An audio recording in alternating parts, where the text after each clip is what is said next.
I'd like to ask people not to be shy, but to share some stories that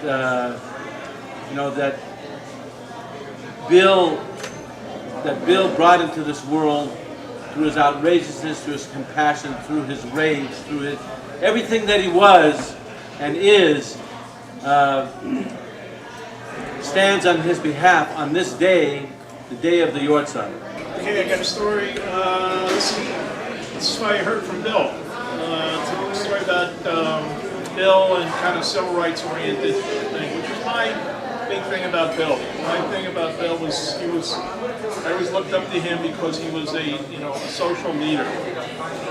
And anyway, so he had this thing, the 25th anniversary of his company. I think it was a group called Bay Area Women in Music. They're doing a thing for him, and a lot of people are telling stories. So he told a story about he was a waiter up in the Catskills, and let's see. Okay, so then one night it's his girlfriend's birthday, and Harry Belafonte is singing at the hotel.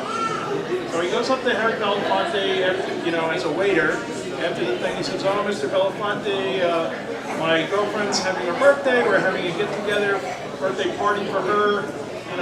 After everything closes up at this little place where everybody lives, and if you can come by, it would be a very big deal for her." So Harry does it. He comes by. He sings her happy birthday. He hangs out for a little bit, and and from then on, Bill and Harry are friends. Harry, of course, was very influential in the civil rights movement. Worked with Dr. King and all that. Okay, so then, I don't know, 25, 35, 40 years later, whatever. Nelson Mandela gets out of jail, and he's going to do his first tour of the United States. He already does Wembley Stadium, and it's a big rock and roll, thing. And now he's coming to the United States, and the African National Congress is organizing his tour as he goes across the United States. And Harry Belafonte is the guy who's working with the ANC. So he calls in Bill to meet with the ANC at talk about the end of the tour. And so they're in this meeting, and they're talking about we're going to end the tour in Los Angeles, and we'll have a lot of stars and celebrities there. And Bill says, no. He says, listen to me. He says, you should end your tour in the Bay Area, because if you do it in Los Angeles, Nelson Mandela will get lost. And the celebrity with all the bands and all the the razzmatazz and everything. Come to and end it in Oakland. We'll put it into the Oakland Stadium. We'll get some roots music. We'll have Santana. We'll have John Lee Hooker. We'll have world beat ethnic music, and we'll do it for practically free. It was, I think, $5 to get in. And so that's what happened. That's what happened. It was an amazing. I was there. I helped set up the chairs and stuff like that. It was the greatest show I've ever seen. Because Nelson Mandela, at the end of his thing, he said, at the end of his speech, he says, "Okay, remember this. I have one thing to say. Always remember this."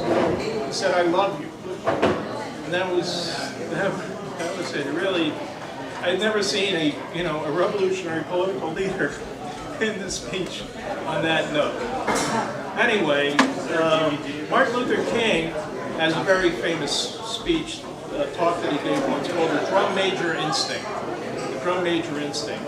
And basically the whole essence of that spiritual talk is that everybody can be great because everybody can serve. And so Bill Graham was the greatest.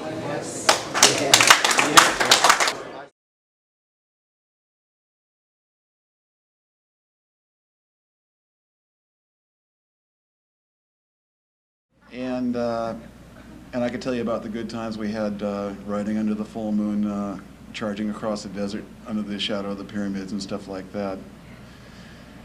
But basically, I think to illustrate all these points best, we would just best listen to Bill.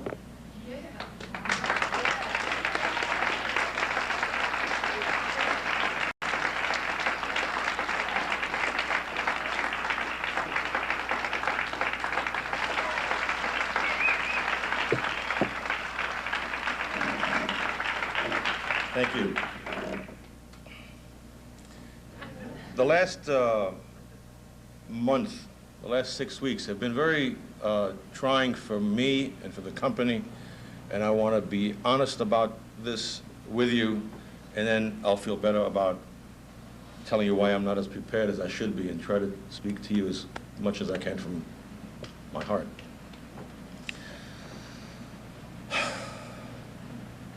On Wednesday, this Wednesday,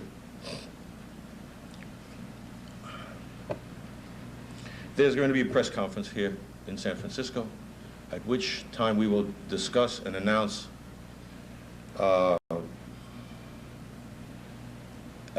the arrival of Nelson Mandela to the United States. The reason it's important to me, because that's all I've thought about in the last 6 weeks. Mr. Harry Belafonte, who's a dear friend from the civil rights days way back. Well, let me make it clear so that maybe, and it doesn't have that much to do with what's happened these last 25 years, but it has so much to do with why we're still here doing what we're doing after 25 years. In 1953, I was a waiter at Grossingers in the Catskills. And I was living with a young lady named Ruth, and we had a bungalow down the hill from the hotel. And it was her birthday, and part of my job in the dining room was to serve the celebrities that were entertaining at the hotel each night. And it would be my job to serve them before the dining room opened. And that particular night, Mr. Belafonte was the guest entertainer. And during the meal, I said, excuse me, I don't really know you, and I know this might be an imposition, but it's my girlfriend's birthday, and all of us are getting together afterwards down the hill. And if it's at all possible, would you come down and say hello and perhaps sing a song or two? It was a long shot. And he said, thank you, I'll think about it, and I told him where we were, and I'd forgotten about it. Then during the course of the night, one of the guests at my table, it was her birthday, and there was a policy in the hotel that if anybody had a birthday, the hotel will give you a free cake. And I said, oh my God, a cake, Ruth's birthday, wonderful. And the people at the table were so rank, not nice. And they told me to put the cake away in the freezer, that they'll eat it the next day, they'll have it for coffee time, whatever. I decided to take this cake and smudged it around, made the cake Happy Birthday Ruth instead of Diane. We took the cake down to our bungalow, and about midnight, there was a knock on the door, and there was Harry Belafonte with his 3 backup musicians, and he sang all night long for our birthday party. And that was the beginning of my relationship with Harry. And then years later, we started getting into some civil rights work, and the friendship has lasted all these years.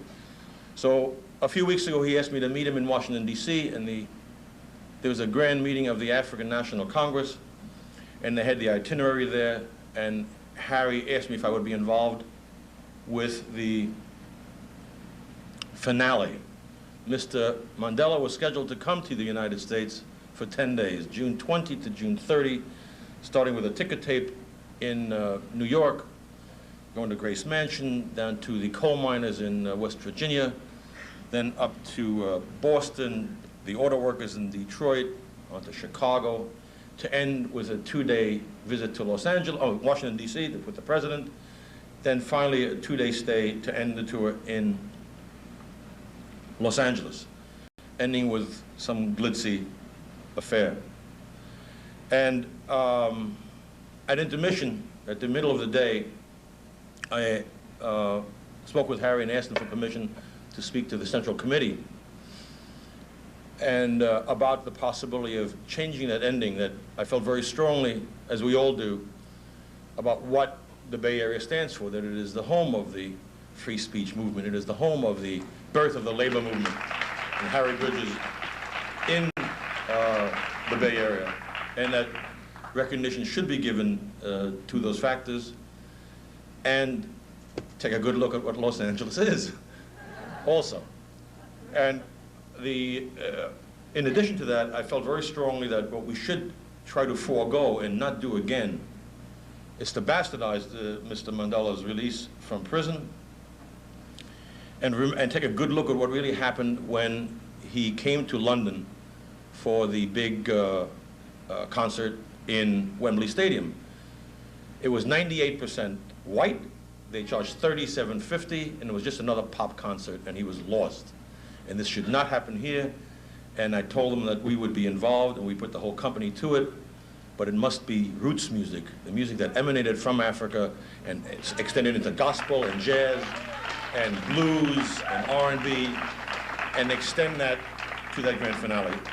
So we're jumping the gun here, but the reason my mind has been this preoccupied, and I've been back and forth commuting 2 to 3 times a week to either New York or Washington, is that on Wednesday morning we will announce the details of Mr. Mandela's visit to the United States. And not only will we've added a thing in New York City at Yankee Stadium to welcome him to America, and then at the end of the tour we will have this grand finale here in the Bay Area, and we will get into the details Wednesday morning.